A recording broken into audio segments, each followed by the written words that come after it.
Hello everyone, আমি পায়েল। তো আজ আবারও চলে এসেছি তোমাদের কাছে একটা নিত্য নতুন রেসিপি নিয়ে। তো বাইরে চলছে এখন ঝমঝমিয়ে বৃষ্টি, আর তার মধ্যে দিয়ে আমি দিচ্ছি ভয়েস ওভার। আশা করি আওয়াজটা বুঝতেই পারছো তোমরা। তো চলো আজকে কী বানাচ্ছি তোমাদের সাথে শেয়ার করি। আজ বানিয়েছিলাম বাড়িতে একটা টেস্টি স্ন্যাক্স, যে সেটা তোমার বাইরে থেকে যতটাই খুশখুশে, ভেতর থেকে ততটাই নরম এবং মজাদার।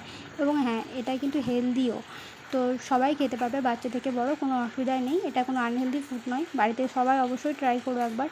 আর যদি ভালো লাগে থাকে আমার ভিডিওগুলো লাইক কমেন্ট শেয়ার করতে একদম ভুলো না। তো চলো আজ প্রথমে কী বানাচ্ছি এটা বলে দিই। আজ আলু আর সুজি দিয়ে বানাবো হচ্ছে হোমমেড ডোনাট। কী বন্ধুরা, শুনেই চমকে উঠলে? তো চমকে ওঠো না, পুরো রেসিপিটা দেখতে থাকো, আশা করছি সবার খুব ভালো লাগবে। তো একবার খেলে বারবার খেতে মন চাইবে এটা। তো সুজি আর আলুর একটা মিশ্রণ প্রথমে বানিয়ে নেবো, তার সাথে দেবো কিছু মশলা। আশা করি দেখেই গেছো তোমরা কী কী মশলা দিয়েছি।